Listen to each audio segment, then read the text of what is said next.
So a lot of you have asked for a video about the complete refit of our deck. And this is something I will provide today just as a squeezed summary, let's say, give you an impression how much work is in it, how you can do it, what steps are necessary. So let's go.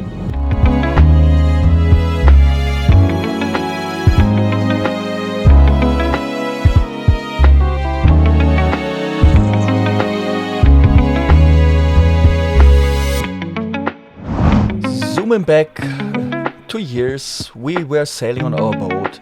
Everything was fine, but here at this position, the upper deck, we thought, oh, there is a dent always if we set the mast. What is it? And we got sure that there is a water ingress somewhere. And yeah, what can you do? The only chance is remove the teak deck.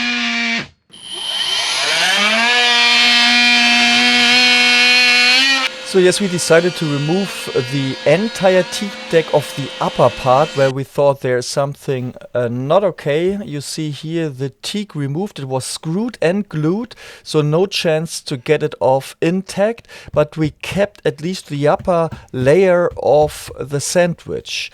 We tested it here. All it remains is to saw a hole to take a look into the sandwich. And as you can see, our balsa core looked pretty bad. Believe me, you're a bit shocked when you see this, but yeah, you need to deal with it. So we opened the deck step by step. We were not able to get the upper part of the sandwich out intact, so we destroyed the upper part of the sandwich and we removed the very wet balsa core step by step until we found intact balsa which was strong enough. So grinding is one of the major jobs of this whole project. What you see here is the lower laminate, so the lower part of the sandwich, which is the ceiling of the saloon.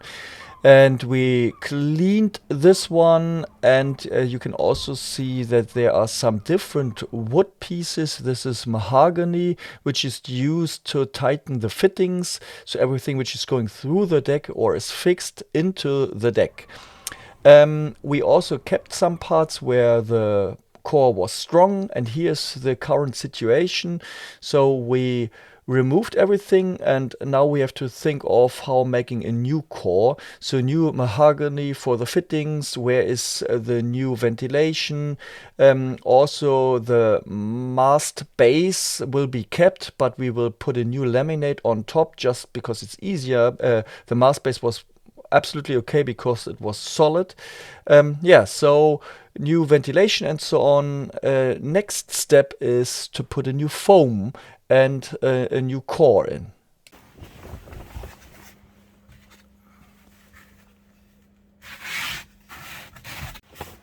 So here you see already the foam cut in the right shape and our mahogany wood pieces, which we will apply to get the fittings through the deck. And of course, some of the wood pieces we prepared with the right hole size up front, which makes it a bit easier at the end to get the fittings in and to have the correct position. Okay, honestly, it's a matter of taste if you want to drill them later. To glue our foam core, we need epoxy. I apply first a clear epoxy, and I use the West system. So the 105 together, so the resin together with a hardener. We used the fast hardener 205. We also had a slow hardener 206, but most of the time the 205 was much better for our application and our temperatures. Of course, you need a filler if you want to glue the foam, and here you can see on this table that the best filler for the laminating of the core is the 403. And so you need to mix the 403 with your epoxy and apply it to the foam, best with a V-notch trowel. And this is the fun part, because as everything is well prepared, this goes rather quickly. You just apply your epoxy with the filler. You glue, of course, also the wood in at this point already.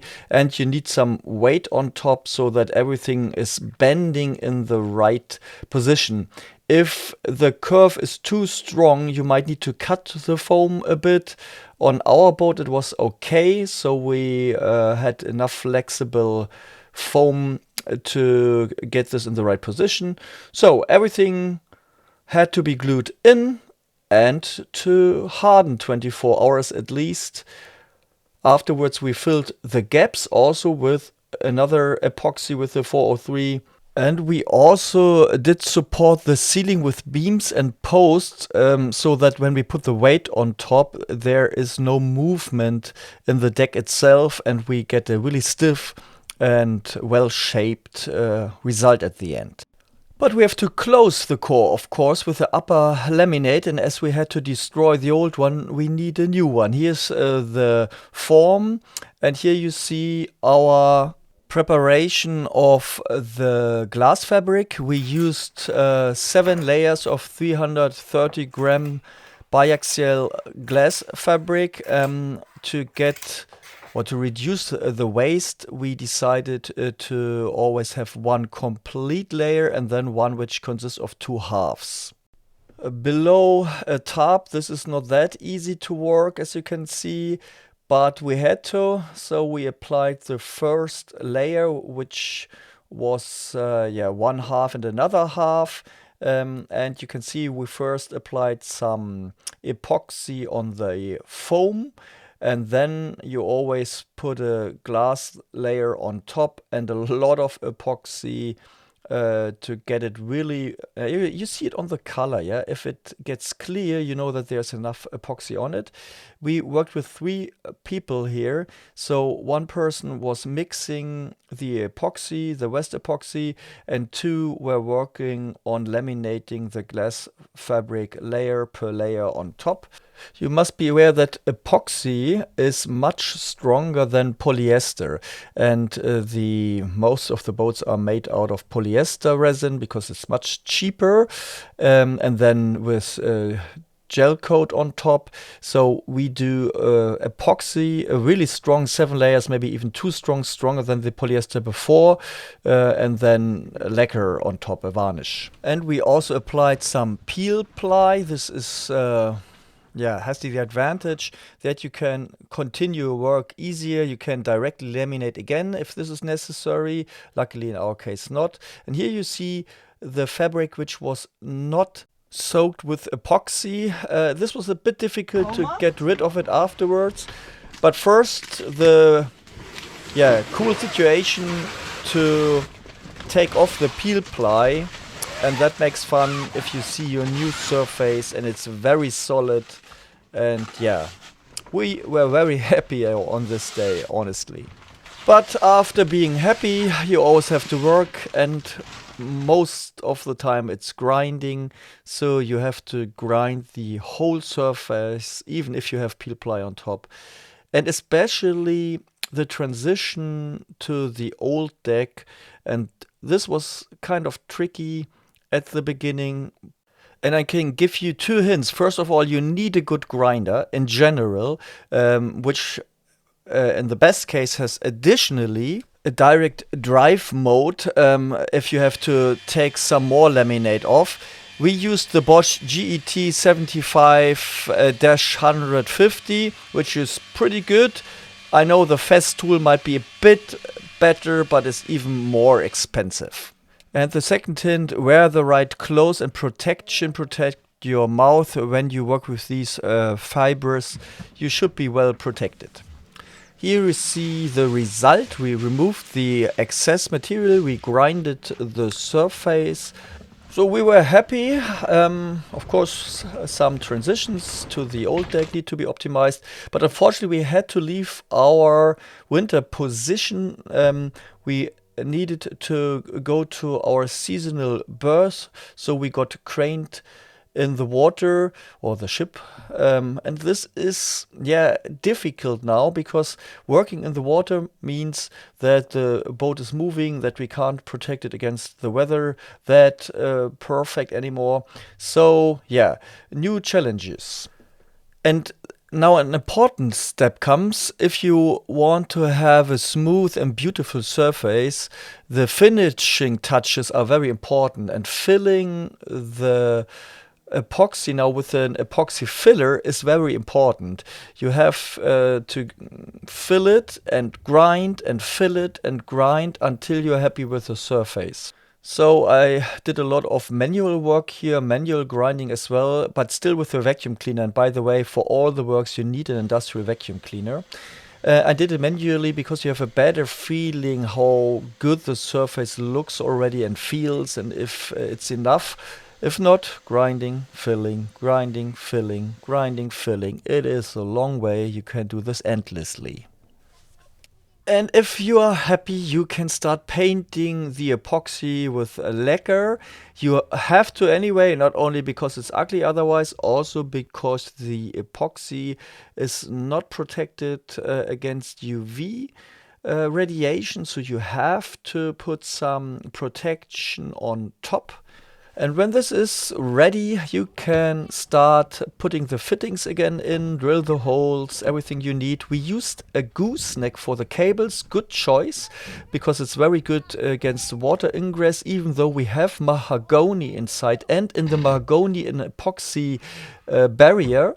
We put on also the ventilation again. I have a special drill with 2 cutting edges to get the distance at will, but also this one here for grinding helps to get a really good fit. So all fittings in, which is also a nice task if this is done. But one step is missing, and this is the anti-slip coating, and you can see the mast is gone again. So as we did this, it was 1 year later.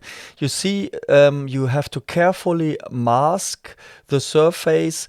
Curves and transitions are a bit of an art to get this. We had to grind again because, yeah, it was 1 year later. I will explain this in a second. What you see here is that the kiwi grip is already applied with a special paint roller where you generate the surface, and there are different structures possible. You remove the tape, and yeah, you get a new anti-slip surface.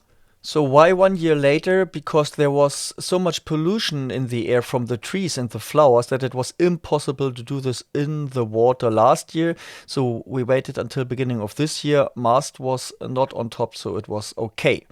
Last word regarding this, the lacquer, the varnish we had, we are not so happy with that because it went very dirty. We're not sure if it is dirty or if even the epoxy is shining through. So next time we would use a different paint. But besides of that, we are happy and the job is done. So guys, that was our deck refit. We are done. Yeah, was a lot of work, honestly, and it was not that easy, especially because of the conditions. So don't do this below a tarp outside. That is a nightmare. It's really, really hard. If you have a hall, something like a hanger, just use this, especially if you just have winter time. Then you're protected against weather. And also you can work standing and not always crouching somehow because you are below the tarp. This was horrible. And don't go in the water until you're ready. So this took us also to delay. Anyway, we got it and it's makeable. So if you love your boat, spend the energy, you can do it. Ask questions in the forums. If you think you can't solve an issue, there's always a way at the end. And all of these things are makeable. So stay tuned, go sailing, enjoy the summer, and see you next time.